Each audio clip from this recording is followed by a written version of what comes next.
Olá pessoal, com a aproximação do Dia Internacional das Mulheres, dia 8 de abril, tá?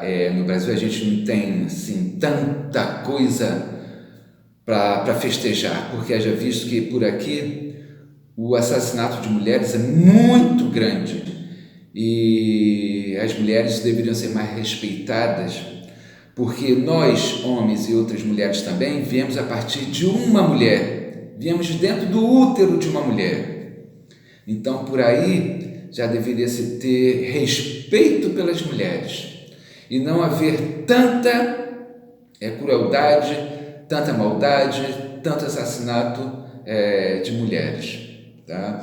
Bom, mas como está se aproximando o Dia Internacional da Mulher, eu quero falar um pouco sobre uma mulher que é muito discriminada pela Igreja Católica.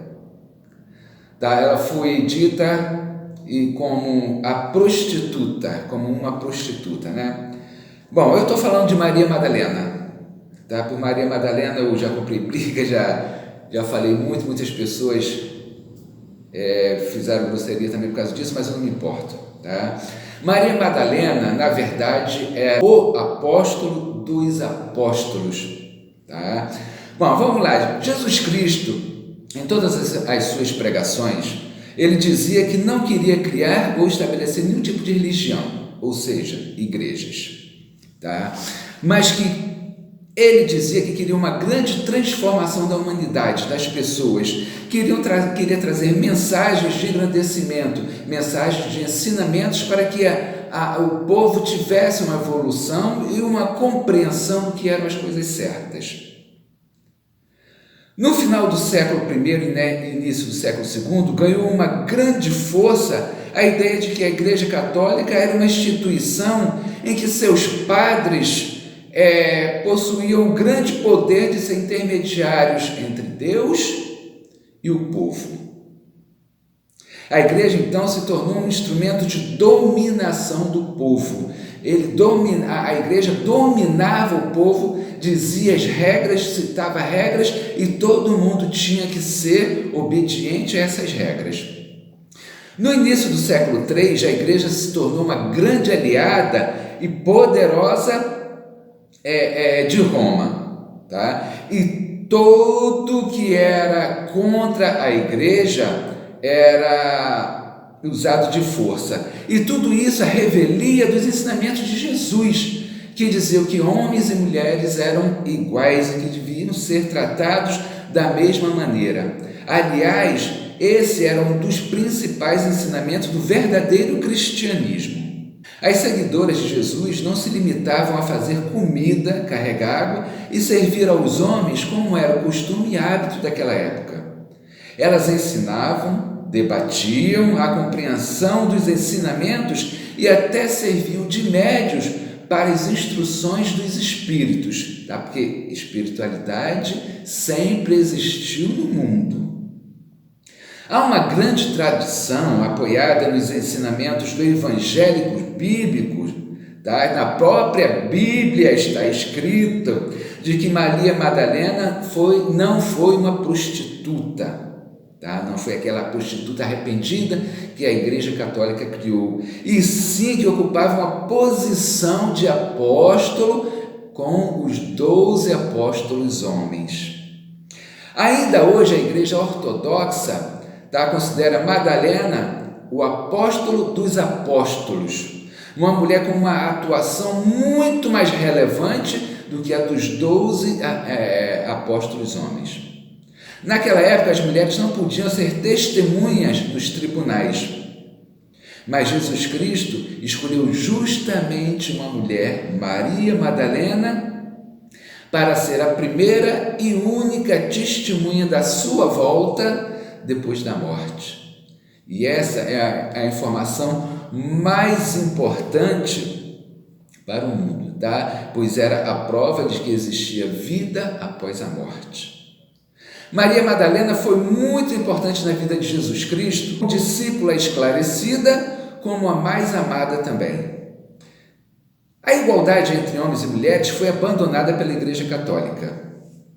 E as mulheres que estavam interessadas em participar dos seus cultos eram proibidas e tinham que ir para conventos e usando roupas medievais, afastadas dos sacramentos e das missas também. E tinham que ser celibatas, ou seja, não podiam fazer sexo. O celibato religioso contradiz todos os fundamentos da Igreja Católica, que diz: crescei-vos e multiplicai-vos. O celibato é uma violência contra as fontes de vida, porque sexo é a lei básica da vida. E com o celibato, padres, frades, freiras vivem os tormentos de um combate sem fim contra as suas próprias necessidades naturais, porque sexo é necessidade natural do ser humano, por causa de uma suposta santidade, tá? Que diz que todos que querem ser padres, querem ser freiras, madres, têm que serem celibatos, não podem contrair sexo, não pode fazer sexo. E tudo isso vai justamente de encontro contra os ensinamentos da Igreja Católica, né? Não diz lá, crescei-vos e multiplicai-vos? Hoje em dia, veja quantos padres e até pastores estão envolvidos com pedofilia, assédios e estupro, justamente por causa disso aí. Era tanta a falta de respeito para com as mulheres que em 585, em Gália, houve um concílio, que é uma assembleia de bispos, para decidirem se as mulheres possuíam ou não alma.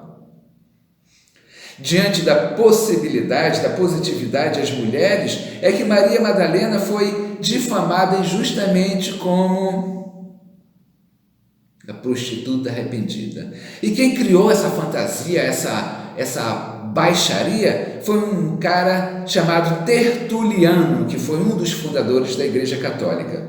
Ele devia ter alguma coisa contra a mulher, não devia gostar de mulher, então levantou esse falso contra Maria Madalena, tá? E não permitiria nunca que uma mulher fosse reconhecida pelo que realmente é, o apóstolo dos apóstolos. Na obra do Culto de Mulher, escrito por Tertuliano, ele afirma: cada mulher representa Eva, que é a maldição de Deus sobre o sexo feminino. Quando Jesus foi crucificado, apenas mulheres estavam nos pés da cruz. Os apóstolos, homens, todos tinham se acovardado e fugidos, e Jesus estava enforcado, dizem, né? Maria Madalena era uma mulher muito esclarecida, lúcida e audaciosa, que conhecia o lado filosófico das mensagens de Jesus, tá? Porque Jesus mandava as mensagens por parábolas, e ela conseguia decifrar essas parábolas e dizer aos outros apóstolos o significado de cada mensagem. E era por isso que era a preferida de Jesus. Enquanto os apóstolos tremiam na dúvida quando Jesus morreu, Madalena, que o tinha visto em espírito, vai reerguer todos os outros apóstolos pela sua fé na certeza da vida após a morte. Tá, na verdade, Maria Madalena foi casada, mas naquela época, quando se tinha divórcios, tudo que a família da mulher tinha, tudo que a mulher possuía, com o divórcio, tudo passava para o homem. E foi isso que aconteceu. Maria Madalena foi traída várias vezes pelo marido, tá? E depois ele, como não queria mais viver no casamento, resolveu separar dela. E com essa história, disse que ela saía com outros homens e que era prostituta, tá? Ela perdeu tudo, perdeu a casa e foi viver perambulando. Daí isso aí existe em alguns filmes, quem quiser ver o filme Maria Madalena, ali tem a história dela, tá? Quiseram fazer com que ela fosse prostituta, mas ela nunca se prostituiu, tá? E aí essa história aí foi muito agraciada, muito elevada por Tertuliano, que devia ser, cá entre nós, um imbecil, né? Devia ser um atormentado, tá? Então essa é a história de Maria Madalena. Temos a princesa Isabel no Brasil. Dona Isabel Cristina Leopoldina Augusta Micaela Gabriela Rafaela Gonzaga de Bragança e Bourbon, mais conhecida como Princesa Isabel. Nasceu no dia 29 de julho de 1846, no Palácio de São Cristóvão, e foi a primeira filha do imperador D. Pedro II. Com a morte de seu pai, se tornou a primeira senadora do Brasil, cargo que tinha direito como herdeira do trono a partir dos 25 anos de idade.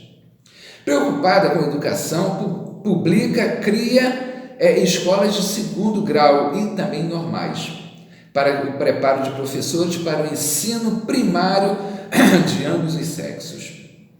Princesa Isabel também foi protegida, tá? Ela protegia negros fugitivos em Petrópolis. E no dia 4 de maio de 1886, durante um almoço, foi arquitetado um plano de abolição total dos escravos. Tá? Só para que se saiba, o processo de abolicionismo dos escravos teve início na França. A França foi o primeiro país que libertou seus escravos. No dia 13 de maio de 1888, certa da vitória na votação, a princesa Isabel desceu de Petrópolis para o Paço Imperial, onde assinou a Lei Áurea. Com a assinatura da Lei Áurea, a classe proprietária de fazendas, tá, e os fazendeiros, passou para o lado da República, que era contra a princesa Isabel, e foi feito o golpe militar. Tá? E tendo a princesa Isabel e toda a sua família ter que deixar o Brasil e se exilar na França. A princesa Isabel morreu no dia 24 de novembro de 1921, com a saúde muito abalada por ter perdido 2 filhos. Tá? Ela teve 3 filhos e 2 morreram, então ela ficou com a sua saúde muito abalada. Agora, uma grande curiosidade que acredito que poucas pessoas saibam é que o Cristo Redentor, no Rio de Janeiro, foi um presente que seria dado para a princesa Isabel por ela ter feito todo esse processo do abolicionismo, tá, dos negros. A França queria dar um presente para ela. E os estudiosos lá, os arquitetos, né, sugeriram que lá no morro onde está o Cristo Redentor fosse colocado um busto da princesa Isabel. Só que ela disse que ela não era para isso, ela era uma pessoa muito pequena para receber esse tipo de homenagem. E foi quando ela decidiu que fosse feito então um Jesus Cristo, tá? Do Sagrado Coração de Jesus. E aquilo ali, o Jesus Cristo ali, existe por causa de princesa Isabel. E os franceses foi que trouxeram o Jesus Cristo, as plaquinhas, tudo foi feito pelos franceses. Tá? Então Jesus Cristo ali, lá no alto do morro, né, existe por causa de princesa Isabel também. Tá? Bom, gente, eu vou falar só sobre essas 2 principais importantes da nossa história, né, porque senão esse vídeo vai ficar muito longo. Agora a gente vê aí, né, no Brasil quais são os símbolos femininos que nós temos. São essas feministas idiotas, loucas, né? Que tudo quer mostrar peito, nudez, as cantoras de funk, Anitta e companhia, né, que são as consideradas empoderadas, as mulheres empoderadas do Brasil, cruz credo, elas não sabem nada, né? Bom, é isso aí, gente. Gostou do vídeo? Tá vendo o violãozinho aqui do meu lado?